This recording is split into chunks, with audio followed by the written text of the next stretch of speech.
Have you ever noticed how a single thought can pull you into a storm? One moment, you're at peace. The next, your mind is spinning with what-ifs, regrets, fears, and expectations. The truth is, most of our suffering doesn't come from the world. It comes from the way we think about the world. But here's the secret. Your mind is not your enemy. It's a wild horse waiting to be trained. And once you master it, nothing, no person, no failure, no situation can shake your peace. Monks don't walk through fire because they're fearless. They walk through it because their minds are silent.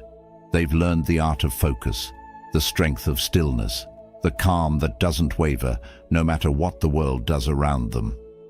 And now, you're about to enter that same space of clarity.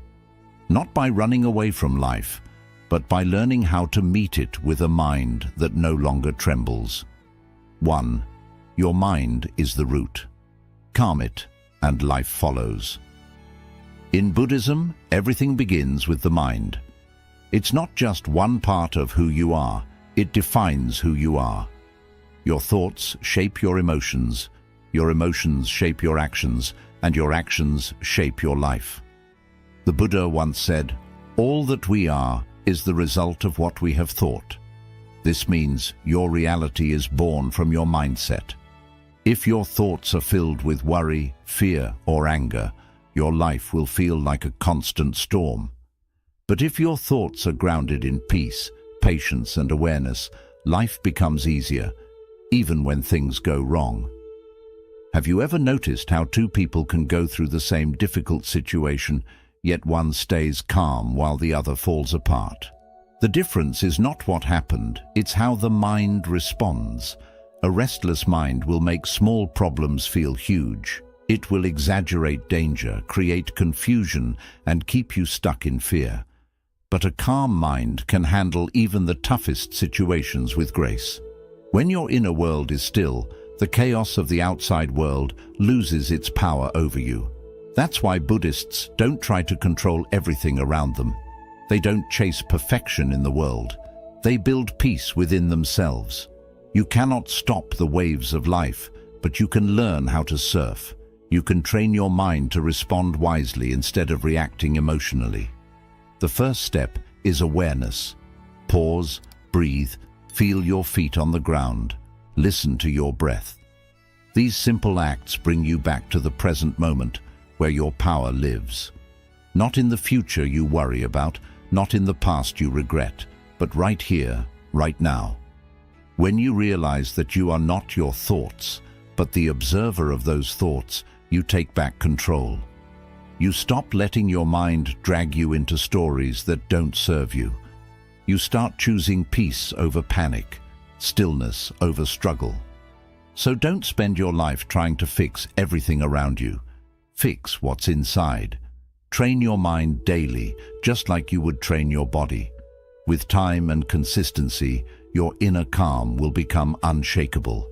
And when your mind is calm, life follows.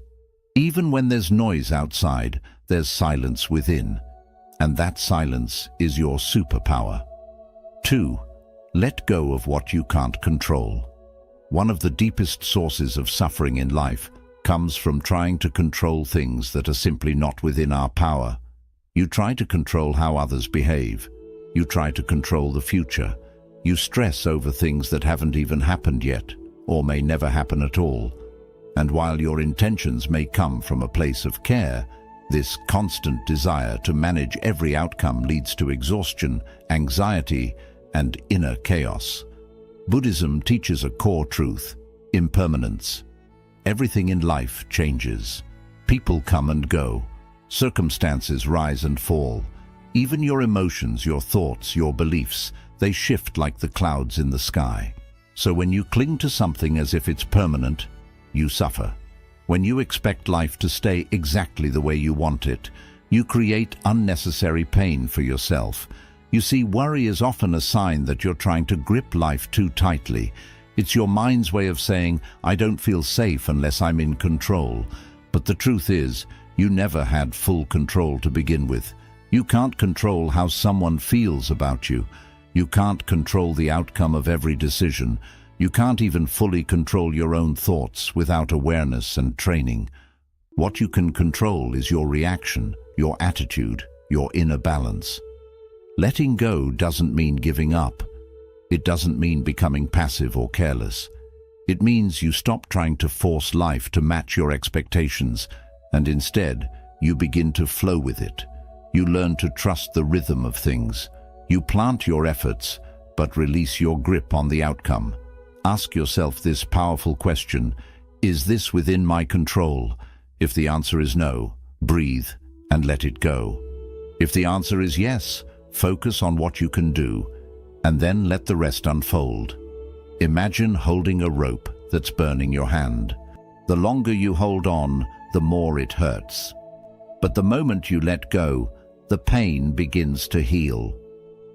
That's what happens when you release control over things that were never yours to manage. In Buddhism, peace is not about fixing the external. It's about dissolving attachment to it.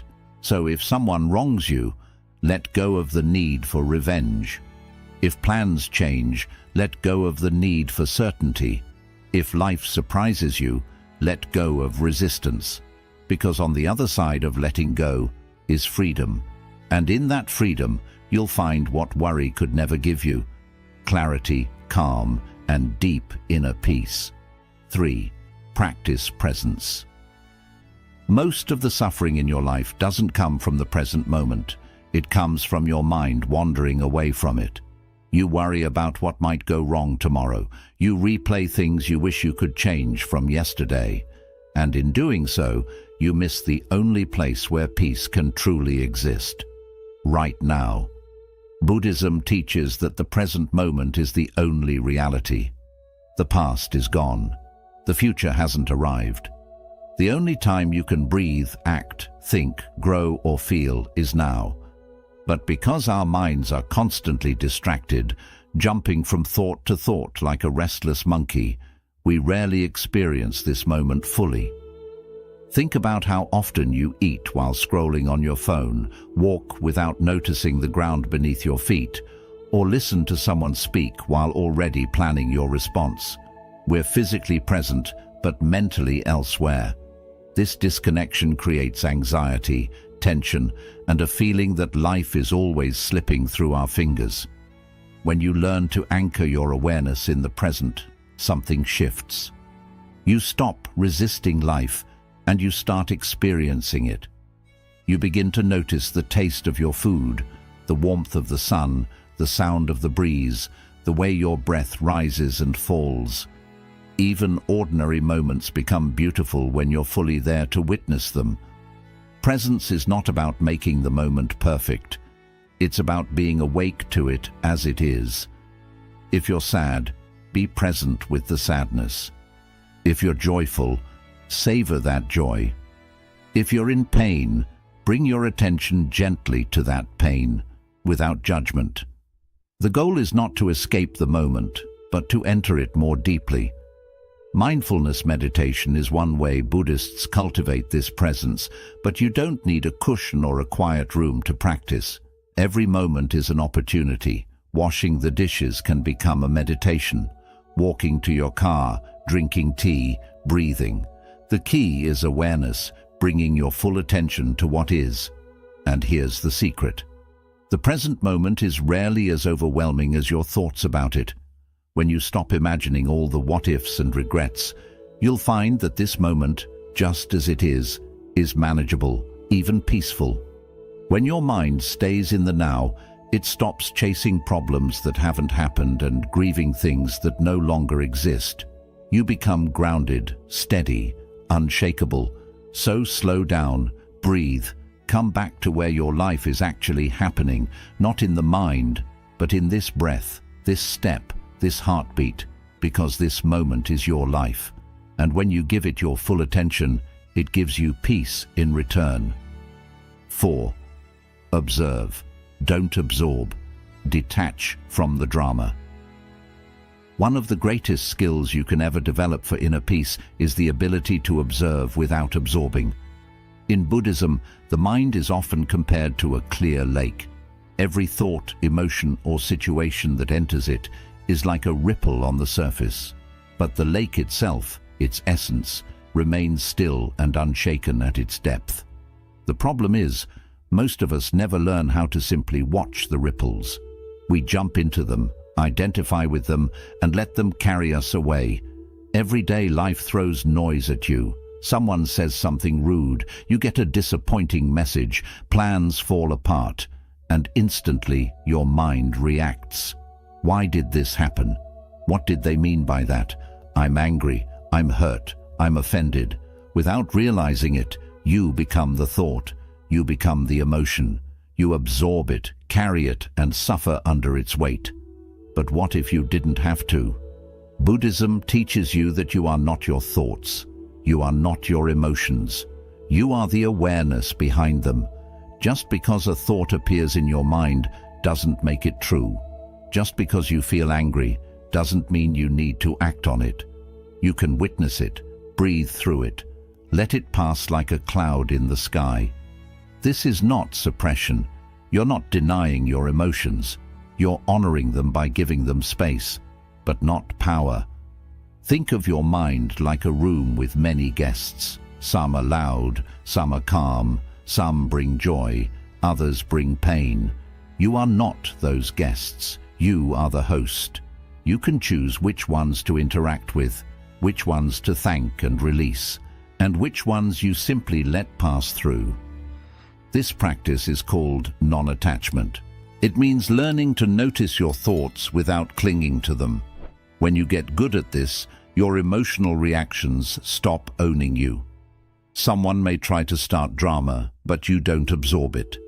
A triggering situation may unfold, but you stay rooted in calm. The world may continue to spin in chaos, but your inner world becomes like a quiet temple. You can hear the noise, but it doesn't enter you. You become the eye of the storm. Still, quiet, untouched. Try this. The next time you feel a strong emotion rise up, pause. Don't react immediately. Close your eyes. Observe the feeling. Name it without judgment. This is anger. This is fear. This is sadness. Breathe. Let it float in your awareness. Don't feed it. Don't fight it. Just watch it. You'll be surprised how quickly it softens when you stop giving it fuel. And when you live this way, life becomes much lighter. You no longer carry the pain of every argument, the weight of every misunderstanding, or the poison of every insult. You see things for what they are, just passing experiences. Remember, you are the sky. Your thoughts and emotions are the weather. Let them come, let them go. But stay rooted in your sky-like awareness. When you learn to observe without absorbing, you don't become cold, you become free. And in that freedom, you discover a level of peace that no drama, no person, no situation can ever take from you. 5. Repetition is power. Train your mind like a muscle. Most people believe that peace is something you stumble into by accident, something that just happens when life finally becomes perfect. But Buddhism teaches the opposite. Peace is not an accident. It's a discipline, a practice, a mental habit built through repetition. Think of your mind like a muscle. If you never train it, it becomes weak. It reacts emotionally to every little problem. It panics under pressure. It gets distracted easily, anxious quickly, and defeated often. But when you train your mind daily, intentionally, it becomes sharp, strong, and unshakable. Just like the body grows stronger through exercise, the mind grows calmer through repetition. In Buddhist monasteries, monks don't just meditate once and call it a day. They return to the cushion over and over again, every single morning. Not because it's easy, but because they know consistency builds power. It's not what you do once that transforms your mind. It's what you do every day, even when you don't feel like it. So how do you train the mind through repetition? Start with small, consistent practices. Every morning, sit in silence for 5 minutes and follow your breath. Watch your thoughts come and go like passing cars without chasing any of them. When your mind wanders, gently bring it back to the breath, again and again. That act of returning is where the strength is built. Repeat calming affirmations. Read a few lines of wisdom daily. Reflect on impermanence every time you feel yourself clinging to outcomes. These may seem simple, but done consistently, they rewire your brain. They build new mental patterns that replace worry with presence, reactivity with stillness, chaos with clarity. It's not about perfection. Your mind will wander. You'll feel restless. You'll forget. That's okay. What matters most is that you return. Every time you come back to the present moment, every time you choose peace over panic, you lay another brick in the foundation of a calmer mind. And just like a muscle, the results build slowly but powerfully. Imagine this. One person practices calmness once a month whenever life gets hard. Another person practices mindfulness for 10 minutes every day. Who do you think will be more grounded when a storm hits? The one who trained for it. So don't wait until life is peaceful to start your practice. Practice now, in the noise, in the stress, in the struggle. That's where real strength is born. And soon, you'll notice a shift. Things that used to trigger you don't bother you as much. You'll pause before reacting. You'll find your breath in moments where you used to lose your mind. That's the result of mental training. That's what repetition gives you. Control, clarity, and calm. Remember, every time you return to stillness, you become more powerful. Every time you focus your mind, you move closer to freedom, and every small repeated step becomes part of a great transformation. So train your mind like a monk trains his breath, patiently, daily, and with love. Because when you do it enough times, peace won't be something you visit. It will be where you live. 6. Choose stillness over reaction. In a world that constantly provokes you, stillness is one of the rarest and most powerful responses you can choose. People will test your patience. Situations will challenge your expectations. Life will not always be fair, but what determines whether you suffer or stay strong is not what happens. It's how you respond. Most people live in a state of automatic reaction. Someone says something offensive and they snap back. A plan falls apart and they panic. Their mind immediately jumps into defense mode, arguing, overthinking, complaining, or attacking. This constant reactivity creates a storm inside them that never settles, and without realizing it, they become slaves to every external trigger. But Buddhism teaches something radically different, the power of non-reaction. The Buddha said, "You will not be punished for your anger. You will be punished by your anger." This means every time you let the world dictate your emotions, you hand over your peace. You give away your power. Stillness, on the other hand, is not weakness. It's not passivity. It's mastery. Imagine someone insults you, trying to provoke you.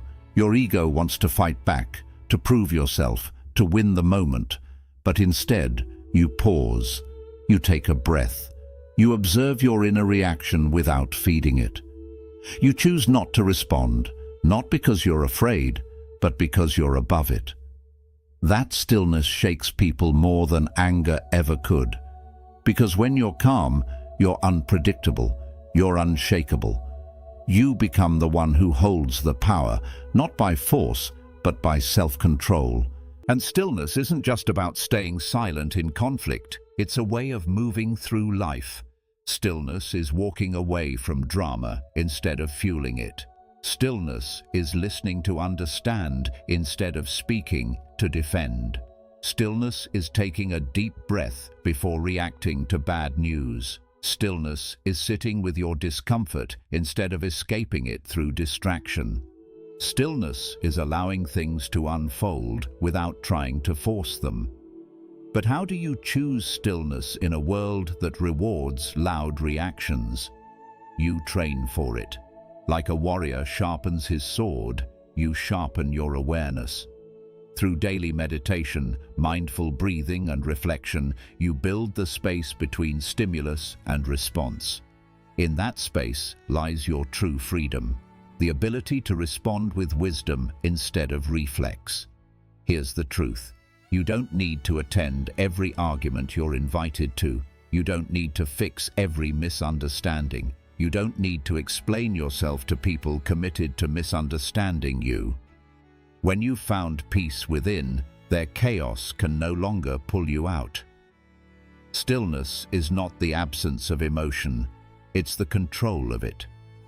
You might still feel anger, fear, or sadness, but you don't let those emotions drive your behavior. You acknowledge them and then choose your action with clarity. This is the path of the wise. Think of a candle in the wind. If the wind is too strong, the flame flickers, struggles, and eventually dies. But in stillness, protected, calm, the flame burns bright. Your inner flame is no different. If you constantly react, you'll burn out. But if you learn to stay centered, your inner light will guide you through anything. In moments of pressure, ask yourself, is reacting to this worth my peace? Will this matter tomorrow, next week, next year? Am I responding from ego or from awareness? When you choose stillness, you don't lose. You win in the deepest way. You rise above noise. You conserve your energy. You earn respect, not through fear, but through presence. People start to notice that you don't get dragged into negativity, that you remain calm when others lose control, that you lead with wisdom, not pride. This is not easy, but it is worth it, because a person who lives in stillness becomes untouchable, not because life gets easier, but because they become stronger. So next time life pokes you, pause, breathe. Remember that you are in control of your response. And when you choose stillness, you choose power, you choose freedom, you choose peace. 7. Compassion creates inner peace. You can meditate for hours. You can master silence. Train your breath and keep your mind focused like a laser. But if your heart is heavy with judgment, resentment, or hatred, true peace will still escape you. That's why in Buddhism, the highest form of inner mastery doesn't come just from discipline or stillness. It comes from compassion. Compassion, or metta in Buddhist teachings, is the intentional practice of extending loving kindness not just to those you like or agree with, but to everyone, including those who hurt you, disagree with you, or disturb your peace. This may sound difficult, and it is, but it is also one of the most freeing practices you will ever experience. Why? Because the more you judge others, the more judgment grows inside you, the more resentment you hold, the more it harms your own mind. Holding on to anger, even if it feels justified, is like drinking poison and hoping the other person gets hurt. It never works. You don't need to forgive someone because they earned it. You forgive because you deserve peace. When you train your mind to choose compassion instead of reacting, you stop being controlled by other people's behavior. You rise above the drama, the blame, and the emotional traps. You stop letting your peace depend on how others act, and you start creating a peace no one can take away. Let's look at an example. Imagine someone lies about you or treats you with disrespect. The common reaction is to feel angry, want revenge, or distance yourself from them. But Buddhist wisdom teaches something deeply powerful. They are hurting too. A truly peaceful person doesn't need to harm others. People lie, cause pain, manipulate, or gossip because they are hurting, because they feel lost, because they aren't aware of their own suffering. And when you understand this, you stop taking their actions personally. This doesn't mean you allow abuse. Compassion isn't weakness. It is a form of clarity. You can create boundaries with kindness. You can leave harmful situations without hatred. You can protect your peace without holding on to bitterness. When you respond to negativity with compassion, you shift the energy of the moment. You become the place where anger ends, not where it grows. And here's the beautiful truth. Compassion isn't only for others, it's meant for you as well. Many people carry shame, guilt, and self-hate. They keep punishing themselves for their past. They replay memories they wish they could change. But peace doesn't come from being perfect. It comes from forgiveness. When you forgive yourself with the same kindness you would give a friend, you free your mind from the prison of regret. Buddhist monks often begin meditation by sending loving thoughts to themselves. May I be safe, may I be happy, may I be free from pain. Then they extend those wishes to others.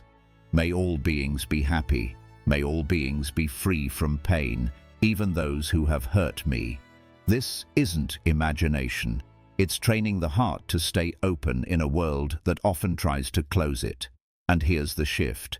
The more compassion you give, the more peace you feel, because you're no longer moving through life in a state of defense. You're not holding grudges, seeking revenge, or judging everyone you meet. You begin to see people not as enemies or problems, but as human beings, each carrying their own struggles, their own stories, and their own pain. This shift brings a deep sense of peace inside you. You no longer feel threatened by everything around you. You don't get upset as quickly. You respond instead of react. You try to understand instead of attack. You become like a mountain, strong, calm, and full of life. Even when storms come, you shine with peace because you've cleared the inner clutter that once stole your calm. So keep this in mind.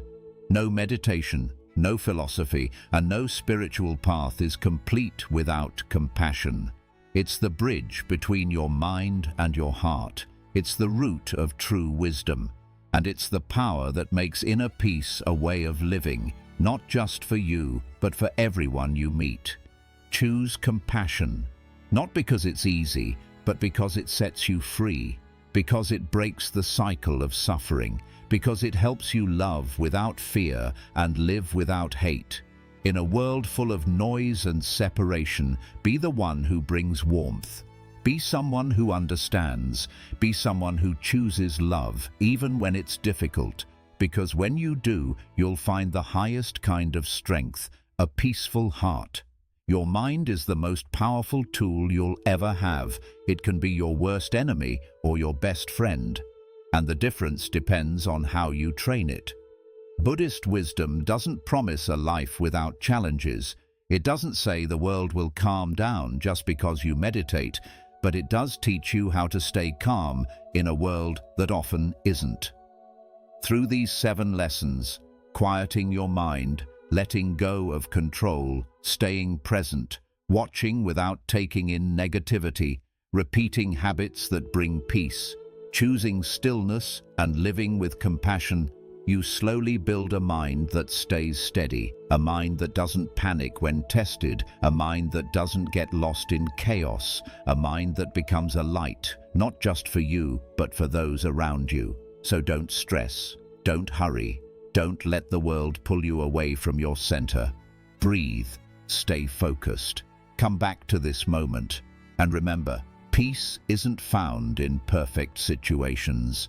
Peace is found in a trained mind. Train it every day, care for it gently, and your life will transform.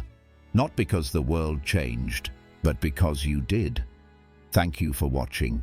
May your mind stay calm, may your heart stay kind, and may you move through life with the quiet strength of true peace.